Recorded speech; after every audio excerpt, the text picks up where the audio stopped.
Hello, and welcome to What the Fun Facts with Lily. I'm your host, Lily, and I'm not an expert on anything. Get ready for some of that good info for you to impress that person you like. You know the one. Now let's get this show on the road.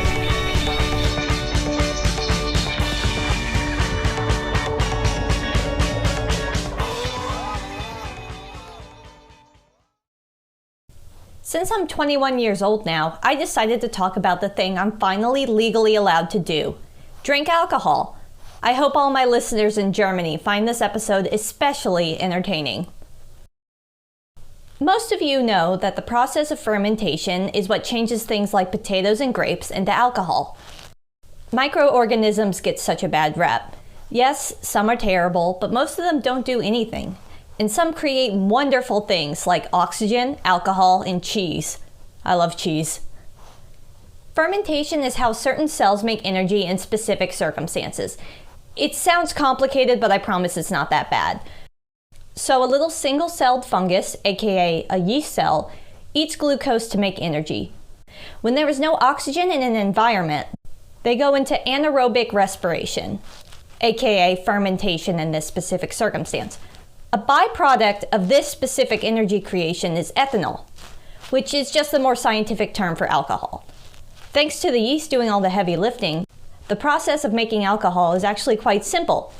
You get some form of sugar, like a fruit or starch, mix that with yeast in a dark area with low oxygen, wait for a few months, and bam, you've got alcohol. I personally don't recommend you do this, as it is kind of illegal and could be very dangerous.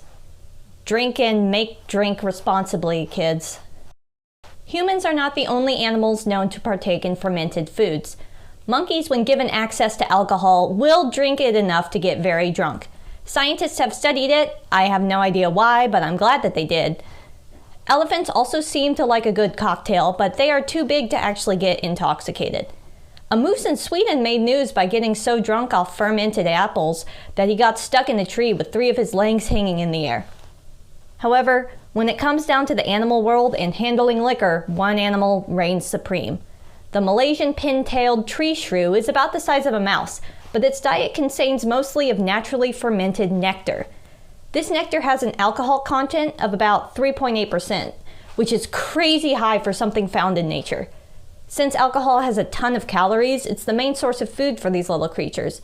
Despite sleeping all day and drinking all night, these tree shrews seem to never get drunk. They either have a higher tolerance than frat boys, or their bodies can digest alcohol as an actual energy source rather than the poison like the rest of us.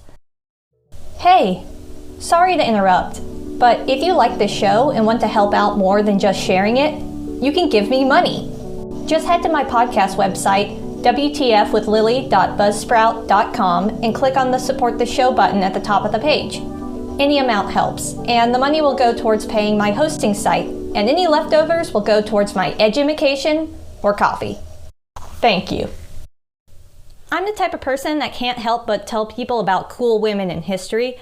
I don't agree with everything she stood for, but I really respect this woman. The temperance movement in the United States included many women who took matters into their own hands. No one was better at this than Carrie Nation. Dressed in black and white, she would go into bars to sing, pray, and destroy everything with a hatchet. She did this many times, and it made people very mad. She did get assaulted numerous times, but she survived every single one of them.